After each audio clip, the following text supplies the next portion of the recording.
नमस्कार, welcome to exam sir. मैं हूं रंजीत सिंह। इस वीडियो में हम गवर्नर्स और वायसराय ऑफ इंडिया के बारे में इम्पोर्टेंट इन्फॉर्मेशन को देखेंगे और उनके समय पे कौन कौन सी इम्पोर्टेंट घटनाएं हुई हैं उनको भी देखेंगे, क्योंकि हिस्ट्री में कई बार इस तरीके के प्रश्न भी पूछे जाते हैं कि ये घटना के समय पे वायसराय कौन था या फिर गवर्नर जनरल कौन था। चलिए शुरुआत करते हैं। क्वेश्चन नंबर 1 है, गवर्नर जनरल में पहला है वॉरेन हॉस्टिंग्स। और ये कब से कब तक रहा है इनका समय, तो ये 1773 से लेके 1785 के बीच में वॉरेन हॉस्टिंग्स ये रहा है। और इनके समय पे कौन कौन से काम हुए हैं, तो एक तो रेगुलेटिंग एक्ट 1773 ये पास हुआ। पिट्स इंडिया एक्ट 1784 पास हुआ वॉरेन हॉस्टिंग्स के समय पे। पहला मराठा वॉर जो 1775 से 1782 के बीच में हुआ, और दूसरा मैसूर वॉर 1780 से 1784 के बीच में। और foundation of Asiatic Society of Bengal की स्थापना 1784 में, ये भी वॉरेन हॉस्टिंग्स के समय पे हुआ है। ये वो महत्वपूर्ण घटनाएं हैं जो वॉरेन हॉस्टिंग्स के समय पे हुई हैं।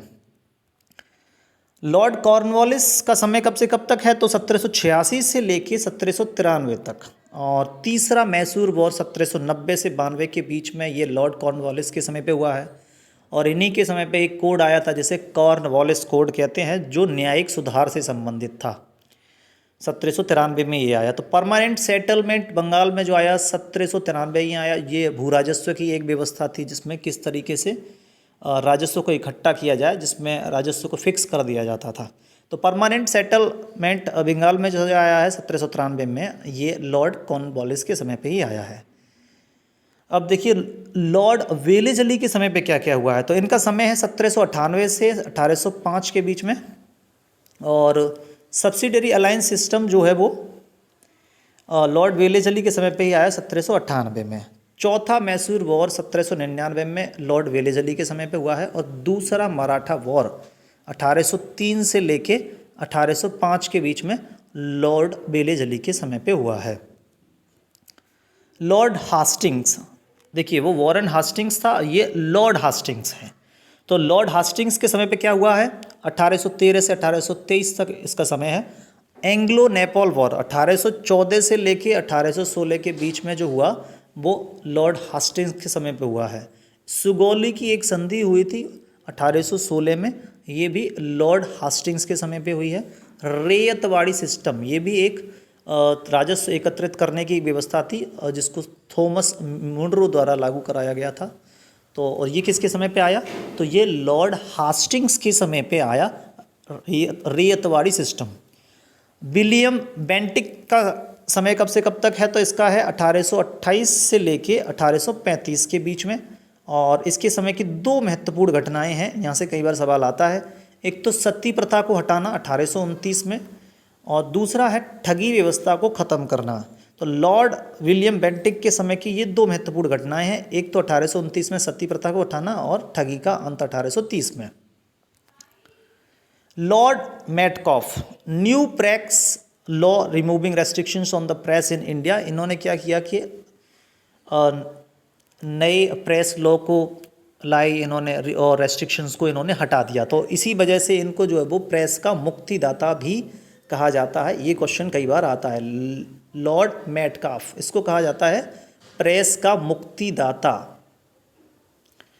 लॉर्ड ऑकलैंड, इसके समय की एक महत्वपूर्ण घटना है फर्स्ट अफगान वार, जो 1838 से लेके 1842 के बीच में हुआ।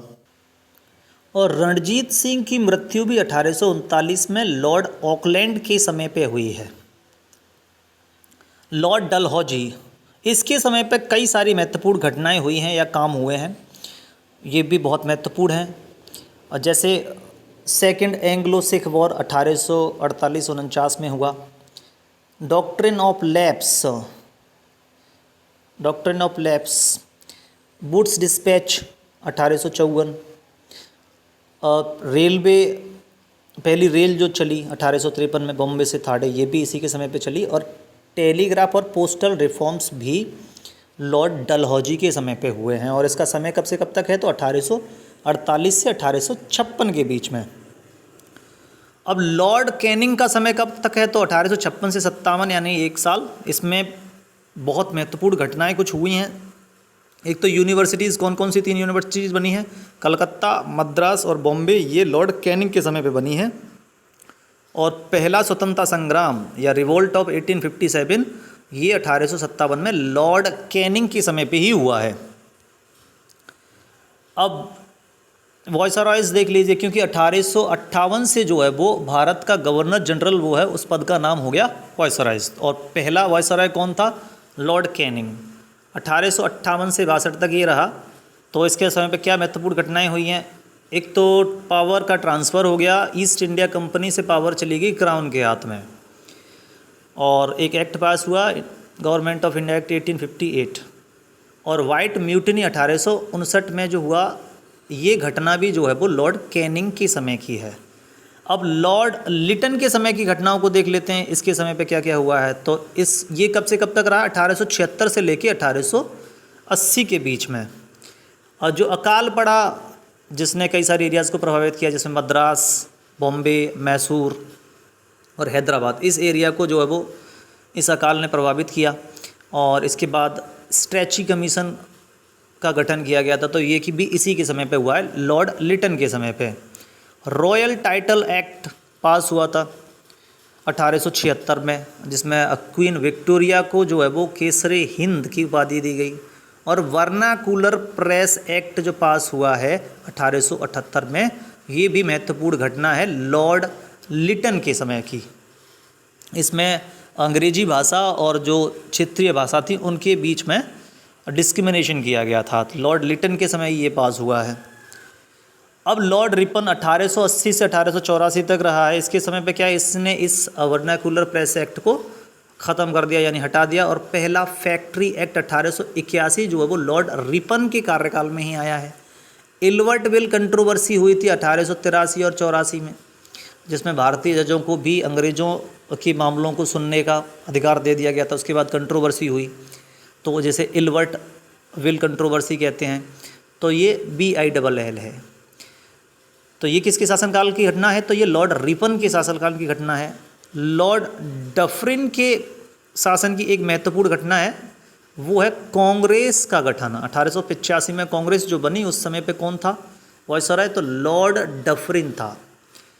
लॉर्ड कर्जन के समय पे भी कई सारी महत्वपूर्ण घटनाएं हुई हैं। जैसे पुलिस कमीशन का गठन जो है वो लॉर्ड कर्जन के समय पे हुआ 1902 में, एंड्रयू फ्रेजर के अंडर में। पार्टीशन ऑफ बंगाल का विभाजन हुआ 1905 में, उस समय पे कौन था वायसराय, तो उस समय पे भी लॉर्ड कर्जन था। और इसके द्वारा ही एक डिपार्टमेंट का गठन किया गया, जिसे कहते हैं कॉमर्स या industry, department of commerce and industry, वाणिज्य और उद्योग विभाग। लॉर्ड मिंटो जो कि 1905 से सेकंड है, लॉर्ड मिंटो सेकंड 1905 से लेके 1910 तक। और इसी के समय पे जो स्वदेशी मूवमेंट है वो हुआ था। और एंटी पार्टीशन यानी कि जो बंगाल विभाजन हुआ था 1905 में, उसके विरोध में जो आंदोलन हुआ वो लोकप्रिय लॉर्ड मिंटो सेकंड के समय पे ही हुआ। 1907 में कांग्रेस का जो विभाजन हुआ, उस समय पे भी वायसराय लॉर्ड मिंटो था। और मुस्लिम लीग की जब स्थापना हुई तब भी वायसराय जो है वो लॉर्ड मिंटो था। लॉर्ड हार्डिंज 1910 से लेके 1916 के बीच में रहा है, लॉर्ड हार्डिंज सेकंड। और बंगाल प्रेसिडेंसी 1911 में इसी के समय पे बनी है। और कैपिटल जो ट्रांसफ़र हुई थी कलकत्ता से दिल्ली 1911 में, ये घटना भी लॉर्ड हार्डिंज के समय की है। हिंदू महासभा का गठन मदन मोहन मालवीय द्वारा जो 1915 में किया, ये घटना जो है वो लॉर्ड हार्डिंज के समय की ही है। लॉर्ड चैम्सफोर्ड ये कब से कब तक रहा है, तो ये रहा है 1916 से लेके 1921 के बीच। और इसके समय पे कुछ घटनाएं हुई हैं, जिनमें home rule league, 2 home rule league बनी थी, एक तो तिलक की थी, एक एनी बेसेंट की थी। तो ये दोनों ही जो है वो लॉर्ड चैम्सफोर्ड के समय पे बनी है। लखनऊ सेशन कांग्रेस का हुआ, जिसे लखनऊ पैक्ट कहते हैं, जिसमें मुस्लिम लीग और कांग्रेस के बीच में समझौता हुआ था, ये लॉर्ड चैम्सफोर्ड के समय पे ही हुआ है। चंपारण सत्याग्रह 1917 में, खेड़ा सत्याग्रह 1918 में, ये दोनों घटनाएं भी लॉर्ड चैम्सफोर्ड के समय की हैं। रोलेट एक्ट जो पारित हुआ 1919 में, उसके बाद जलियांवाला हत्याकांड हुआ, ये घटना भी लॉर्ड चैम्सफोर्ड के समय की है। और नॉन कोऑपरेशन मूवमेंट और खिलाफत मूवमेंट, ये घटना भी लॉर्ड चैम्सफोर्ड के समय की ही है। लॉर्ड रीडिंग 1921 से लेकर 26 के बीच में रहा है और इसके समय पे कुछ घटनाएं हुई हैं, जिसमें मोपला विद्रोह जो हुआ 1921 में केरल में, चौरा चौरी जो इंसिडेंट है ये भी लॉर्ड रीडिंग के समय पे हुआ 1922 में, और काकोरी ट्रेन लूट जो है 1925 में, ये लॉर्ड रीडिंग के समय पे ही हुआ है। लॉर्ड इरविन जो कि 1926 से 1931 के बीच रहा, इसके समय पे साइमन कमीशन आया था 1928 में। बटलर कमीशन का गठन लॉर्ड इरविन के समय पे हुआ, जो सेंटर स्टेट रिलेशन से संबंधित था। लाहौर सेशन कांग्रेस का 1929 का लॉर्ड इरविन के समय पे हुआ। दांडी मार्च ये भी हुआ, और बाइकाट जो हुआ पहला राउंड टेबल कॉन्फ्रेंस गोलमेज सम्मेलन, और गांधी इरविन समझौता जो है 1931 में, ये घटना भी लॉर्ड इरविन के समय की है। लॉर्ड वेवेल के समय पे क्या क्या हुआ है, 1944 से लेकर 1947 तक ये रहा है। सी राजगोपालाचारी फार्मूला जो 1944 में आया, ये लॉर्ड वेवेल के समय की घटना है। वेवेल प्लान शिमला समझौता या कॉन्फ्रेंस, शिमला कॉन्फ्रेंस 1942 में, ये लॉर्ड वेवेल के समय की घटना है। कैबिनेट मिशन भी 1946 में इसी के समय पे आया। और कंस्टिट्यूएंट असेंबली, संविधान सभा के लिए जो चुनाव हुए 1946 में, ये वेवेल के समय पे ही हुए हैं। और announcement of British rule in India by Clement Attlee February 20 में 1947 में, यानी कि यहाँ पे एंड की घोषणा हो गई कि ब्रिटिश रूल समाप्त हो गया फरवरी 20 1947 में, ये भी जो है वो लॉर्ड वेवेल के समय पे हुआ है।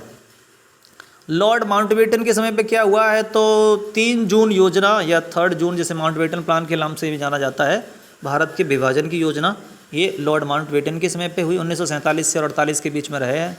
और इंडियन इंडिपेंडेंस बिल जो कि हाउस ऑफ कॉमन्स में आया था। हाउस ऑफ कॉमन्स क्या है, तो ये ब्रिटेन के पार्लियामेंट में 2 हाउस होते हैं, एक हाउस ऑफ लॉर्ड होता है, एक हाउस ऑफ कॉमन्स होता है, तो ये वही है। तो वहीं पे इंडिपेंडेंस बिल आया था इंडिया के लिए। और ये घटना कब हुई, तो लॉर्ड माउंटबेटन के समय पे ही हुई।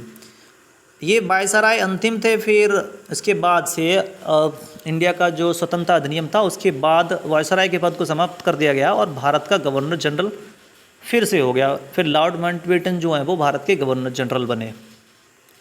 तो इस वीडियो में हमने जितने भी गवर्नर या वायसराय से संबंधित सवाल हो सकते हैं या उनके समय पे जो महत्वपूर्ण घटनाएं हुई हैं उन सब को कवर करने की कोशिश की है। 1-2 बार आप वीडियो को देखेंगे तो आप क्वेश्चंस में से ऑप्शंस को एलिमिनेट करने में और सही उत्तर को आइडेंटिफाई करने में आपको ये मदद प्रदान करेगी। इस वीडियो में इतना ही। वीडियो अच्छा लगा हो तो वीडियो को लाइक करें, अपने फ्रेंड्स के साथ शेयर करें। Thank you.